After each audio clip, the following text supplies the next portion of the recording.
Most beginner backpackers make the exact same mistake on their first trip. They pack way too much stuff. And it seems harmless when you're standing in your living room packing your pack, until you're about 3 miles into the hike and your pack suddenly feels like you're carrying a small refrigerator up a mountain. When I first started backpacking, I showed up on trail with an 85-liter pack, multiple hiking outfits, a giant first aid kit, way more water than I needed, and enough food to survive a small apocalypse. About halfway up the first climb, I was literally crying. Now here's the thing. I completely understand why beginners overpack.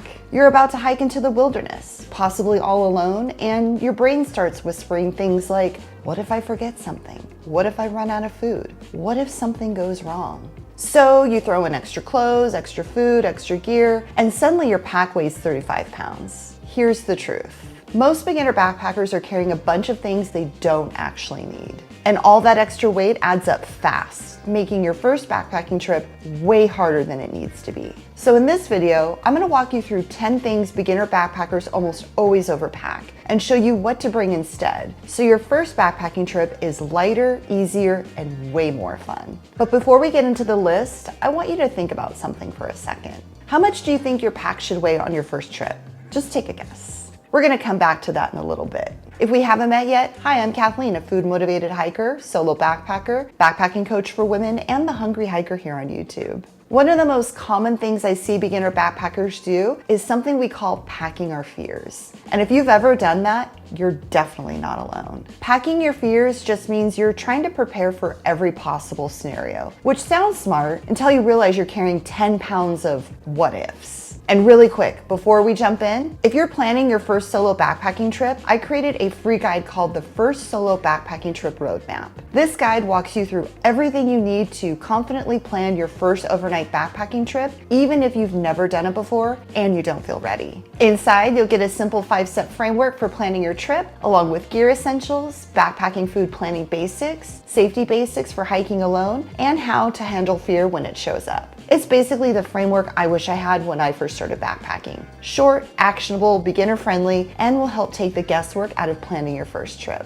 Download the First Solo Backpacking Trip Road Trip for free by clicking the link down in the description below. So the first thing beginner backpackers almost always overpack is clothing. When I first started backpacking, I thought I needed multiple outfits to hike in, like one for day 1 and one for day 2, and maybe a backup outfit in case something got dirty. But here's the thing you might not realize about backpacking. You're gonna get dirty no matter what. Mud, sweat, dirt, dust, it's happening. During my through hike along the Pacific Crest Trail, extra clothing was one of the first things I mailed home because I realized I didn't need all of it. Now I follow a very simple rule when I pack. One outfit to hike in, one outfit to sleep in, that's it. The only things I bring multiples of are socks and underwear. That simple change alone can save you several pounds in your pack. Another thing beginner backpackers almost always overpack is food. And I'll be the first to admit, I still pack my fears when it comes to food. Part of my brain is always thinking, what if I get really hungry? What if I don't pack enough food?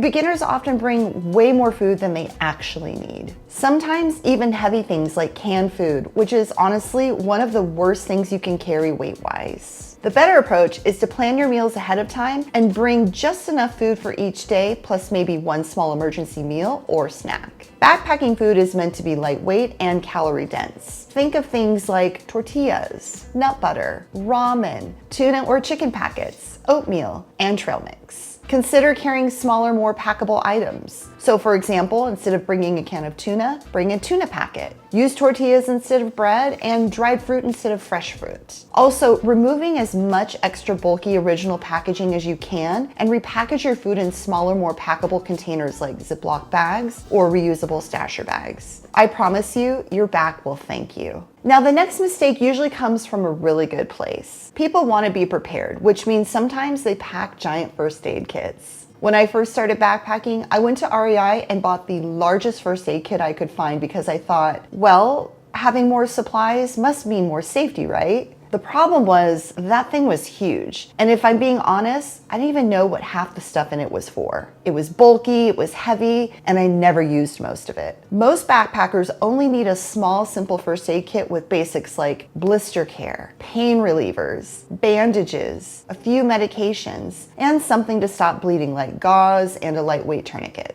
The goal isn't to carry a full emergency room on your back. It's just to handle minor issues on trail so you can get back to the trailhead safely. All right, the next one is a classic beginner luxury item, and I totally understand the temptation. Full-size camping chairs. I get it. After hiking all day, sitting in a comfortable chair around camp sounds amazing. But most backpacking chairs are surprisingly heavy and take up a lot of space in your pack. Instead, I like to bring a small, lightweight sit pad. It weighs almost nothing, and it keeps me from having to sit directly on the ground, dirt, or rocks. Simple, lightweight, problem solved. The next one is something people pack without even realizing how much weight it adds. Full-size toiletries. Things like full tubes of toothpaste and bottles of soap, shampoo, or lotion. All of that stuff adds up quickly. Instead, if you must bring toiletries, bring travel-size versions or put a small amount into a tiny container. Honestly, you're probably not going to care about being perfectly clean out there anyway. You're backpacking and your standards will change pretty quickly. The only toiletries I bring with me besides toothpaste and sunscreen is either hand sanitizer or powdered soap. I don't bring shampoo or lotion with me on any of my trips. Now this next category is something I call what if gear. And this is where packing your fears really starts to show up. These are things you pack because you think, what if I need this? Big knives, hatchets, massive repair kits. A much better option would be to carry a small multi-tool that can handle basic tasks. Something lightweight, simple, and useful. Honestly, the small tool I use most in my first aid kit and gear repair kit are these super lightweight foldable travel scissors. I use these things for everything along with my foldable pocket knife, which is also lightweight.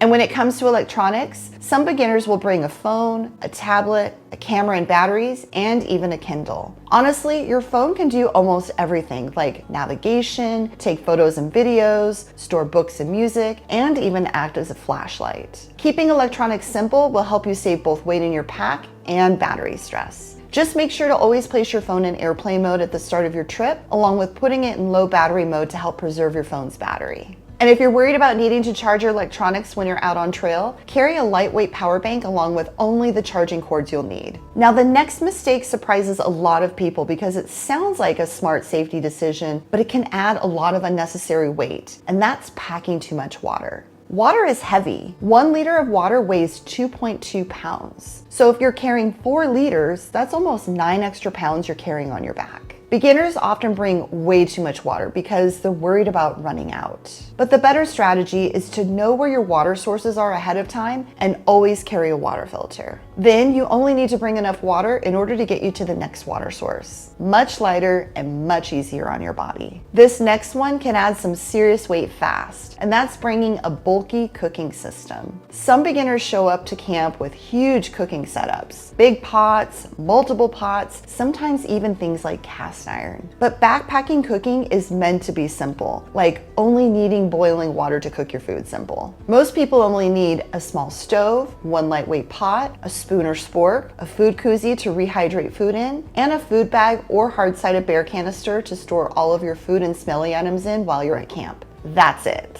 Save the heavy, bulky cooking systems for car camping when you don't have to carry everything you need on your back. The next one is something that goes hand in hand with cooking, and that's carrying too much fuel. Beginner backpackers often worry about running out of fuel, so they bring extra fuel canisters just in case. But 1 small fuel canister is usually more than enough to get you through several days of cooking. So unless you're going on a long trip, 1 canister is usually plenty. And the final overpacked item on this list might be the most important lesson of the entire video, and that's using an oversized pack. When I first started backpacking, I bought an 85-liter pack because my thinking was the more room I had, the better. What I didn't think about was how heavy that thing would be once I filled it. On one of my first backpacking trips, I remember hiking up the first climb of the trip and literally cried most of the way up. I had to stop every few minutes and was completely exhausted because my pack was so heavy. The big lesson I learned on that trip was pretty simple. The more space you have, the more stuff you'll bring. For most trips, you can get away with using a 50 to 60 liter pack. By intentionally trying to keep your pack on the smaller side before you load it with gear, you'll reduce the temptation to fill it with all of those just in case or what if items. And you'll be way more mindful of all the gear you choose to pack. Now remember the question I asked you earlier? How much should your pack weigh? For most beginner backpackers, a good target weight to aim for, which includes all of your gear, fuel, and water, is anywhere between 30 to 35 pounds. If your pack is much heavier than that, there's a good chance you're either carrying really heavy gear or carrying things you don't really need. The truth is, when you first start backpacking, it's not about bringing more gear. It's about bringing the right gear. And if you want a simple way to plan your first solo backpacking trip so you can avoid these overpacking mistakes and actually enjoy your time out on trail, don't forget to grab my free first solo backpacking trip roadmap. This free guide includes everything you need to plan your first overnight backpacking trip with confidence, even if you've never done it before and don't feel ready yet. Click the link down in the description below to grab your free roadmap and start planning your first solo adventure with confidence. I'm curious, which of these overpacking mistakes have you made before? Tell me in the comments. And if you're planning your first solo backpacking trip, make sure to watch this next video where I walk you through step-by-step how to plan your first backpacking trip. Thanks for watching, and I'll see you in the next one. Happy trails and keep on trucking.